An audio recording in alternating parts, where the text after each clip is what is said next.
So I wanted to build something unique, something that didn't exist anywhere in the real world. And I got a lot of inspiration from some of Mauer Son's launch coasters. And so I thought I want to make like an old coaster, like something that is not supposed to be too professional. It's not from a quality manufacturer. It's not Intamin. It's not Mack Rides. It's something very scuffed. This is a very scuffed ride. Not that it's bad, but it's just sketchy. It's like one of those knockoffs you find in China or something.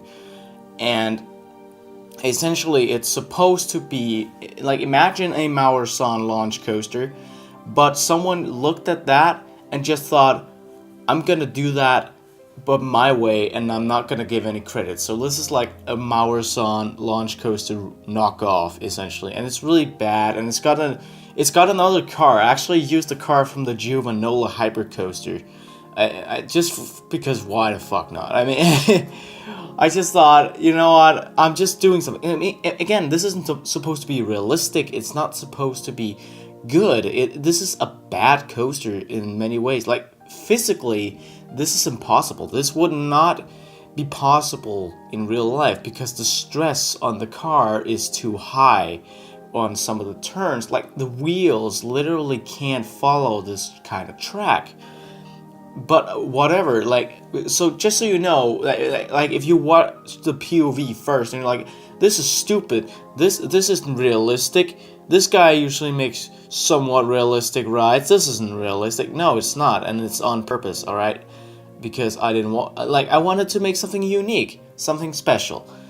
And so I thought I wanted like a compact layout. And as you can see here, this is something that like wouldn't have happened at all in the time period that I imagined this coaster being built. I imagined this is something built in like the beginning of the 90s, maybe in the end of the 80s. And I just did that outbank turn. That would have never happened back then. So again, yeah, this isn't realistic. This is just stupid. This is just a stupid roller coaster.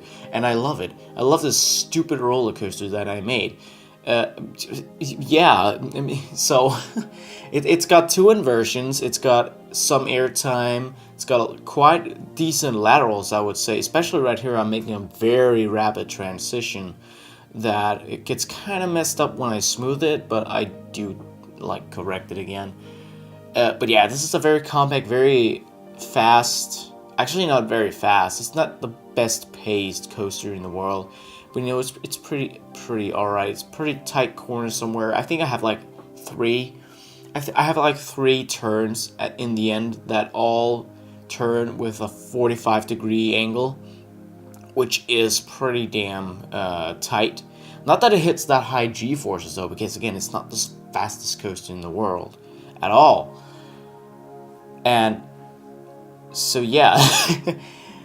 So again, a very scuffed ride. Anyway, let's get away from the coaster talk a little bit and let's talk about something else, guys.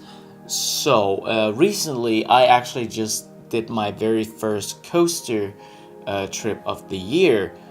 I went to my first theme park of 2019. I rode my first roller coaster of 2019. Not that the coaster was new for 2019, was built this year. No. It was just the first coaster that I rode this year. And it was at Bakken, which is the world's oldest amusement park. And I was with my friend, Willis Byrne, who is also a YouTuber. I recently did a collab with him, and it was awesome, guys. You can expect a vlog at some point. Not a good vlog. I'm not gonna be doing a good vlog because I suck at doing vlogs. But there is gonna be a vlog, and oh, the car didn't even make it over the brake run. Well, too bad. We're gonna get rid of the brake run. Haha, it's just gonna fly into the station now. In a really scuffed way. Like, look at this track. Look at the track at the end. It just wobbles a little bit. No airtime even. It just goes like it's not even a line. They just improvised. The engineers just improvised there. And that's what I want with this ride. But anyway, back to Bakken. So Bakken is one of my 3 home parks, and I know, like, a home park, yeah, it's the park that is closest to your home, right? Yeah, it is. So you can't have 3. You have 1, which is the one that's closest. Yeah, and ideal, that's Tivoli Gardens. The thing is, Bakken and Bonbonland both are very close to me as well. Like within a half an hour drive, at least within a 1 hour drive. They're both pretty close to me still. So I do call them home parks as well. But Tivoli Gardens is my true home park. But like Bergen is like my second most true home park. I don't know. Forget I said that. But yeah, I went there. And my first coaster of the year was originally my favorite coaster back in Mine Train Ulven, which is this intimate family coaster. And usually I thought, oh yeah, it's got a lot of good force. Its helixes are forceful. The first drop is amazing, has great airtime and laterals. You feel so free because of the lap bar and everything. Some of those parts were true when I rode it again. Helixes, not as forceful as I remember, to be honest. The helixes were so like it wasn't as good. Like if you've watched my review of that coaster, just know that when I give it its overall fun score, I give it an 8. Give it a 7. I'll give it a 7 now. It's a little lower. Well, then I wrote Tornado. Tornado is probably the most intense spinning coaster on the planet. It doesn't go upside down or anything. It's actually 10 years old, but what it does is it has such an insane drop. Like you sit inwards. It's an intimate spinning coaster, and you sit like inwards, just like a Gerstlauer spinning coaster, except it's more open and you have over the shoulder restraints. You have like seat belts over your shoulders, and the reason you do is because it is so intense. Why is it so intense? Well, the first drop feels like a snap. It just snaps. It just goes, and you're like at least 60 degrees downwards.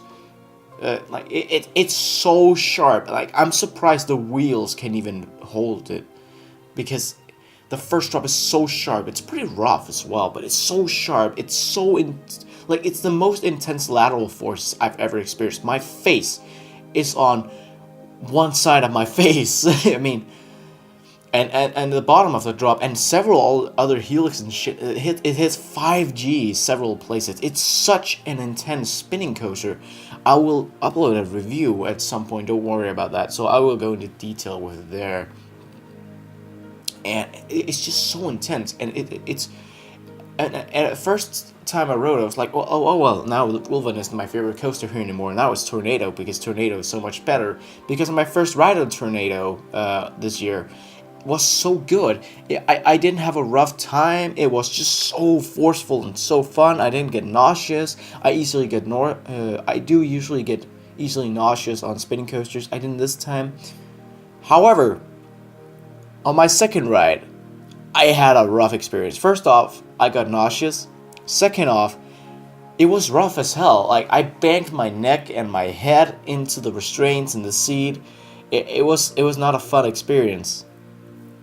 So on that ride, it really depends on the individual ride. It's a very good coaster, but you aren't always guaranteed a good ride. And hell, it is the least re-rideable coaster I have ever been on. It is not re-rideable. If you've just ridden it, you should probably wait a little. Like unless you're hardcore and you don't get affected by nausea, and you don't easily get like you're okay with a rough ride every now and then.